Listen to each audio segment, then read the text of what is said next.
to Al Murray's Great British Pub Quiz. I hope you all enjoyed the break, but it's back to some serious quizzing. The Pavilion End from London are currently in the lead with 9 points. Yes! Yes! There's so much more to play for.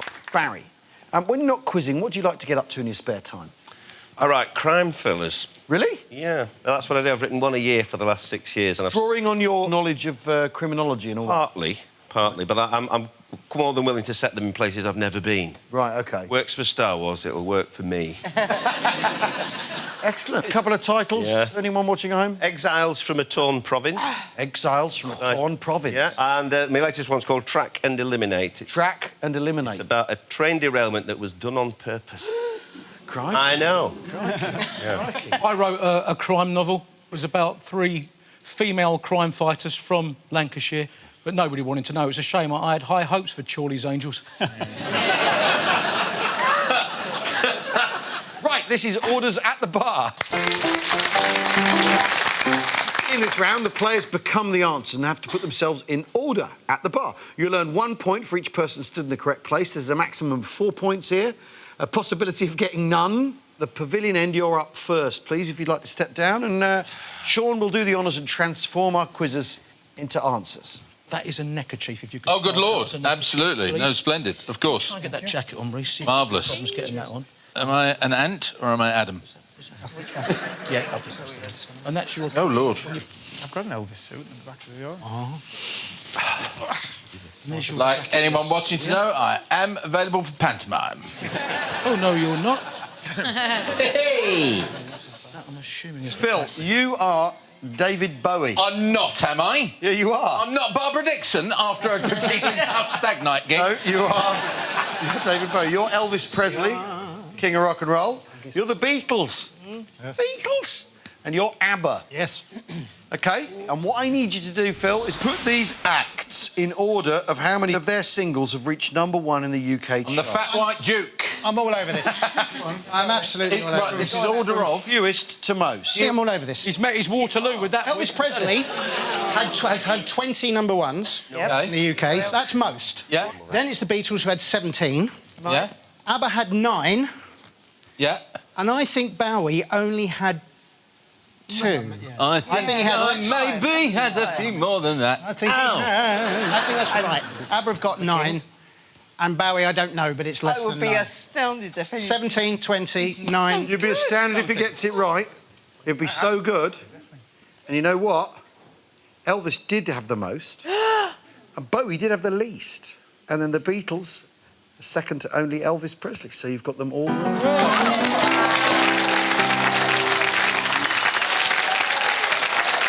The numbers you were using were slightly off. David Bowie, 5 UK #1s. Yeah. Space Oddity, Ashes to Ashes and Let's Dance. And then 2 others with Mick Jagger, of course. Queen. Dancing in the Streets. And Queen, Under Pressure.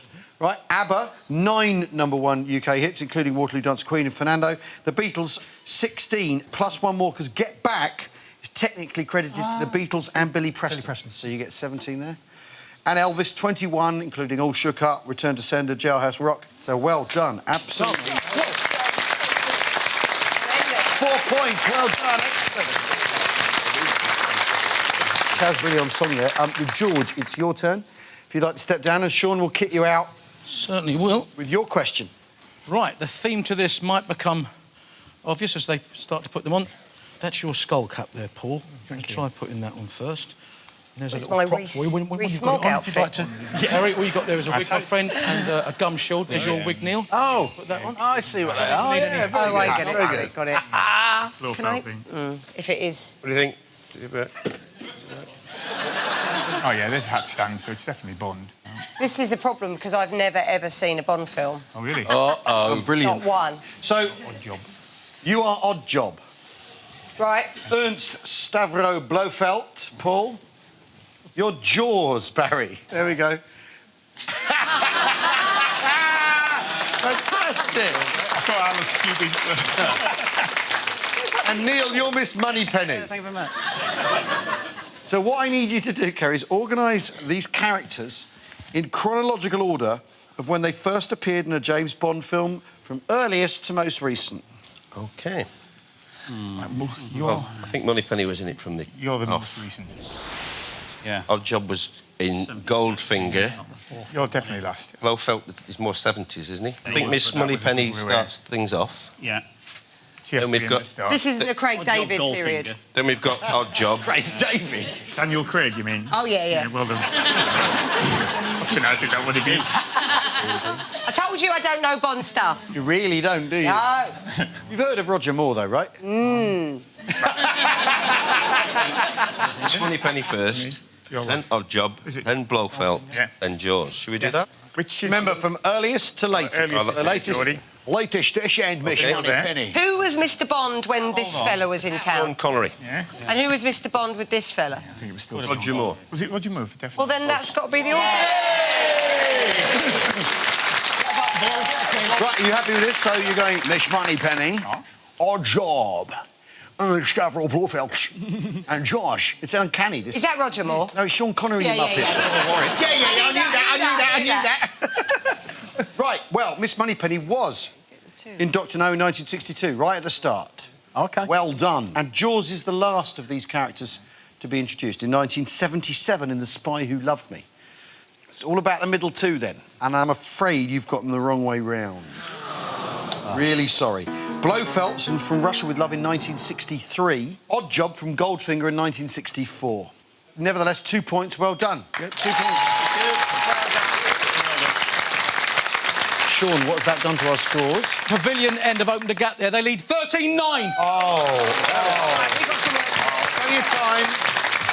OK, next up, it's a picture round. It's time for us to play Splitfaced. In this round, I'll give each team a picture of a face made up from 4 different famous faces. The teams will have to first work out who the 4 faces are and then what connects them. You'll earn 1 point for every face you get right and a bonus point for figuring out the link between the people. George, you can go first in this round. Here's your split face. I reckon bottom right is Robert Redford. Do you agree, or shall we put that on a very light pencil? Top left, I reckon, is Schwarzenegger. Yeah. Louis Jordan, top right. I don't even know who that is. Louis Jordan. Oh, Louis Armstrong. Louis Armstrong. It's Louis Armstrong. Got my Louis all mixed up. Who could that be on the bottom? Is it politics? Isn't Well, Schwarzenegger? Schwarzenegger certainly is, obviously, in that looks the one with... I'm sure Redford has done something. Robert Redford has done something, I'm sure, in terms of the politics. So you think Arnold Schwarzenegger, Louis Armstrong, Robert Redford, and then you're still the face missing? I'm just thinking there's somebody else who's been in politics like Clint Eastwood, you know what I mean? But it doesn't really look like him, does it? Well, actors who've gone into politics. Yeah, no. Yeah, it's a reasonable one because looking at, Yeah, obviously, sure. Schwarzenegger and that. Reagan. Bottom right could be Reagan. Bottom Well, right could be Reagan was an Reagan. actor who went Yeah. into politics, Yes. right? Yeah, so that would I link think it. we've got to go down that theme. So we've got Schwarzenegger and Reagan were both governors of California at one time. Oh. Or presidents. I don't know how much he looks like Reagan, but it would fit in with the, with the our- American politics. Yeah. and Shall we go for those two and the link? We could get 3 out of 5 if we do. Well, if we're Yeah, right but then on just it. have a punt. Yeah, then. put in the other one. We're going to go for the political link then? Yes. Showbiz turned politics. Showbiz turned politics. I like it. OK. Right, top left, Arnold Schwarzenegger. Yeah, Arnie. Bottom right, Ronald Reagan. Ronald- Those Ronnie. were confident. Yeah. Yeah. The other two, we're Louis not. Louis so we're going to have a Armstrong. punt with Louis Armstrong. Yeah. And then bottom left, Johnny Depp. Johnny Depp does dabble in a bit of politics Yeah, go for Johnny then. on the side as a Get whole. the dabbler. OK, showbiz politics. Yeah. Showbiz Yeah. into politics. OK, with Ronald Reagan, Louis Armstrong, Arnold Schwarzenegger and Johnny Depp. Let's have a look and see if you got your faces right. What we've got here, and this was tricky, Arnold Schwarzenegger, That's really... Louis Armstrong, Rod Laver and Chris Hoy. He's not even looking at... What was that? They've all got sporting arenas. They've all got sporting arenas named after them. Is that what you think the link is now you know the names? Yeah.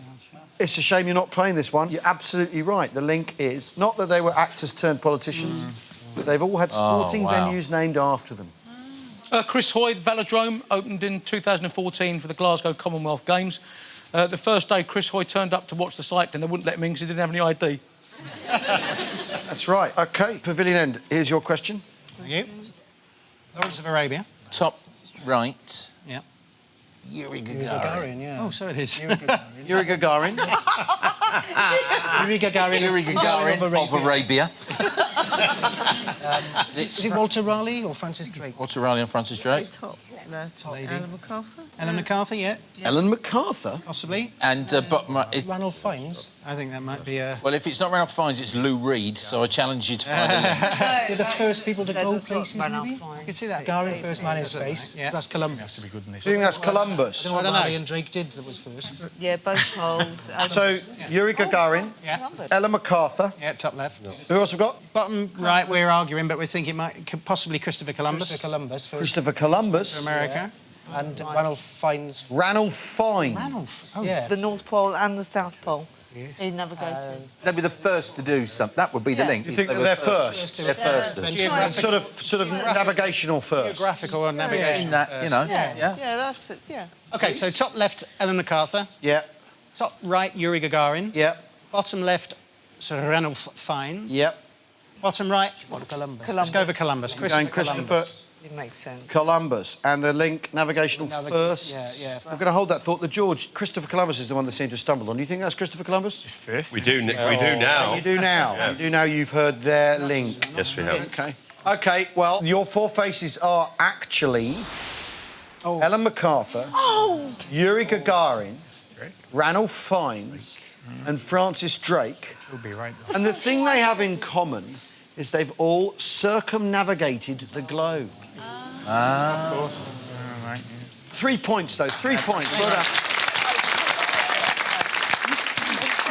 Shaun. Apparently, at the Battle of Parma, a cannonball went through Francis Drake's legs, nearly circumnavigating both his globes. 3 points there. What are the scores, Shaun? Pavilion end up pulling away now. They lead 16-11. We're going to take a break, but join us in a bit for everyone's favourite round, Beat the Barman.